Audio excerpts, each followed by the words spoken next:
बिस्मिल्लाहिर्रहमानिर्रहीम।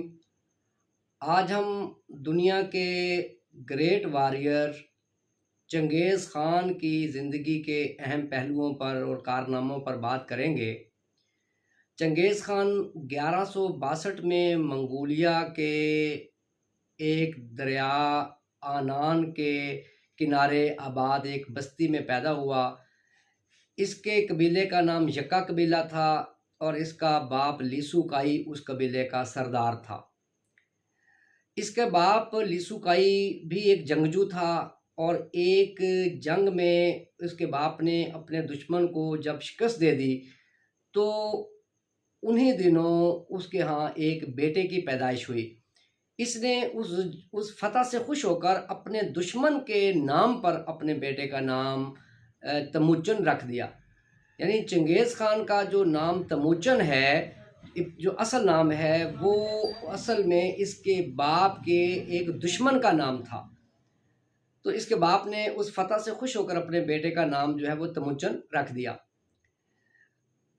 जब तमुचन की उम्र 13 साल थी तो इसका बाप एक लड़ाई में दुश्मन के साथ लड़ते हुए मारा गया और तमुचन जो है वो अपने बाप के कत्ल के बाद कबीले का सरदार बन गया।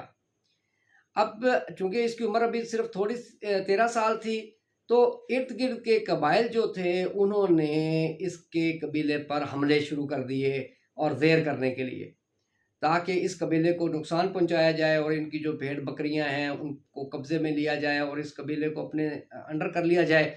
लेकिन चंगेज़ ख़ान यानी तमुचन ने सिर्फ 13 साल की उम्र में अपने कबीले का दिफा किया और भरपूर अंदाज में जो है वो अपने जो इसके मुखालिफ कबीले थे उनका मुकाबला किया। जब इसकी उम्र 16 साल हुई तो हमसाया कबीले की एक लड़की बोरताई से इसने जो है वो अपनी मोहब्बत की शादी कर ली। इसका जो बड़ा एक हरीफ कबीला था उस कबीले ने इस पर हमला किया और ना सिर्फ इस चंगेज़ ख़ान के कबीले को नुकसान पहुंचाया बल्कि इसकी बीवी को भी जो है वो अगवा करके अपने साथ ले गए। तो करायत कबीले की इस कार्रवाई के बाद तमुचन ने मुसलसल कोशिशें की, बड़ी बहादुरी के साथ मुकाबला किया और बिल आखिर करायत जो बहुत बड़ा कबीला था उसको हरा कर शिकस्त देकर एक मैदान में अपनी बीवी जो है वो बोरताई को वापस लाया। इसके बाद फिर इसके कदम रुके नहीं। इसको चूंकि जंगी हिकमत अमलियाँ भी इसने सीख ली, 13 साल की उम्र में जो है वो उसने इक़्तिदार हासिल किया और फिर 5 साल 6 साल मुसलसल ये जंगों में रहा। तो इस तरह इसने बड़ी कामयाबी हासिल कर ली। अब इर्द गिर्द के कबाइल को इसने ज़ेर करना शुरू किया और इसने अपने जो है वो 11 जंगजू मुंतखब किए और उनको और ख़ान का खिताब दिया। जो इसके ये 11 जंगजू थे और ख़ान कहलाते थे। तो इन्होंने चंगेज़ ख़ान की फतूहात में बाद में बहुत अहम किरदार अदा किया।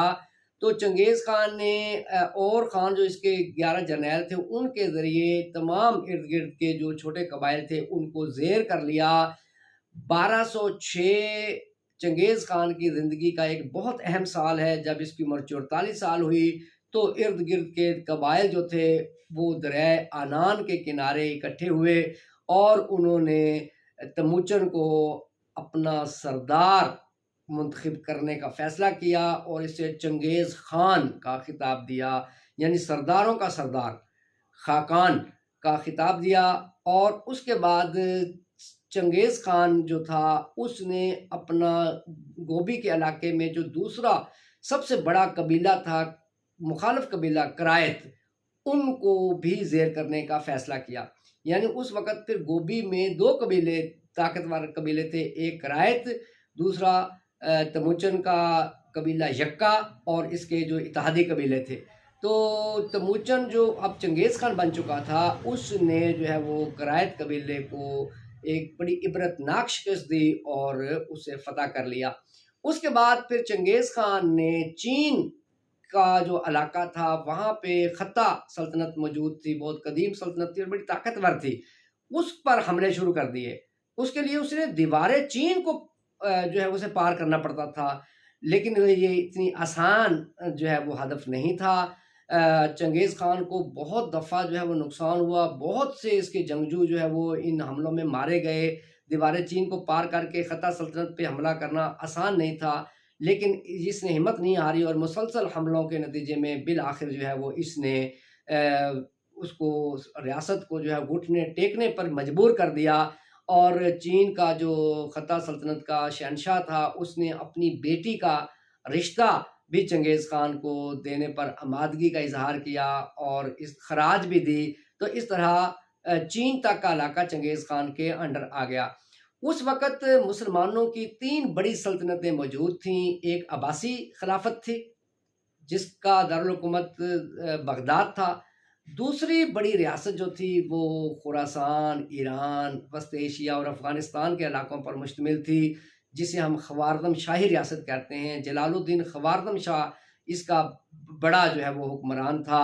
तीसरी खिलाफत हुकूमत जो थी वो हिंदुस्तान में ख़ानदान ग़ुलामा की कायम हो चुकी थी।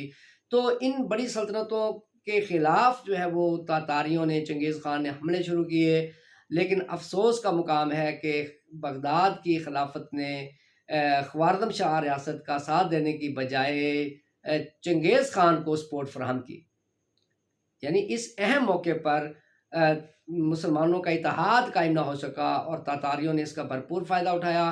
पहले अलाउद्दीन ख़वारज़म शाह को जो है वो मुख्तलिफ़ मुआज़ों पर शिकस्त हुई। अलाउद्दीन ख़वारज़म शाह के बाद उसका बेटा जब जलालुद्दीन ख़वारज़म शाह जो है वो तख्त नशीन हुआ, तो उसने बड़ी बहादुरी के साथ तातारियों के हमलों का रुख मोड़ के रख दिया। और नसीम हिजाज़ी का जो मशहूर नावल है आखिरी चट्टान, वो सारा इसी पस मंज़र में लिखा गया है। और आखिरी चट्टान से मुराद जलालुद्दीन ख़वारज़म शाह है। अगर अब्बासी खिलाफत उस वक़्त जलालुद्दीन ख़वारज़म शाह का साथ देती और मिलकर ये जो है वो तातारियों का मुकाबला करते, तो आज तारीख़ का जो है वो रुख कहीं और मुड़ चुका होता। आज जो हम सकूत बगदाद पढ़ते हैं, बगदाद की तबाही हलाकू खां के हाथ से पढ़ते हैं, और मुसलमानों के शहर जो है वो हरात और बुखारा, समरकंद, इनकी जो तबाही और बर्बादी जो हम तारीख़ में पढ़ते हैं, ये ना होती और जलालुद्दीन ख़वारज़म शाह बड़ी कामयाबी के साथ जो है वो अपनी सल्तनत का और मुसलमानों सब का दिफ़ा कर सकता था। लेकिन अब्बासी खिलाफत ने उसका साथ नहीं दिया और इस तरह ख़वारज़म शाह जो है वो जलालुद्दीन ख़वारज़म शाह एक दफ़ा घिर गया लड़ाई में, तो उसने बड़ा बहादुरी का मुज़ाहरा किया और एक बुलंद चट्टान से उसने जो है वो अपने घोड़े समेत दरिया सिंध में छलांग लगा दी। तो चंगेज़ खान ये मंज़र देख रहा था, तो पुकार उठा कि खुशकिस्मत है वो बाप जिसका इतना बहादुर बेटा है। तो यानी जलालुद्दीन ख़वारज़म शाह इनके हाथ नहीं आया, लेकिन वो रास्ते से हट गया और तमाम ख़वारज़म शाही रियासत पर तातारियों का हमला हो गया, कब्ज़ा हो गया। और उसके बाद फिर बगदाद भी कुछ ही अरसे के बाद जो है वो हलाकू खां के हाथों जो है वो उसका सुकूत हुआ। और इस दौरान हिंदुस्तान पर भी तातारियों ने हमले किए और बलबन जो ख़ानदान ग़ुलामा का मशहूर बादशाह था, उसने अपने बेटे शहज़ादा मोहम्मद के साथ मिलकर जो है वो तातारियों के हमलों का मुकाबला किया। इन हमलों में शहज़ादा मोहम्मद जो है वो शहीद भी हुआ। बहरहाल सलातीन दिल्ली के हुक्मरानों ने तातारियों का रुख जो है वो मोड़ दिया और हिंदुस्तान फ़तह नहीं होने दिया। 1227 में चंगेज़ खान की वफ़ात हुई, तो बहुत बड़े इलाके पर चंगेज़ खान की तातारियों की हुकूमत कायम हो चुकी थी।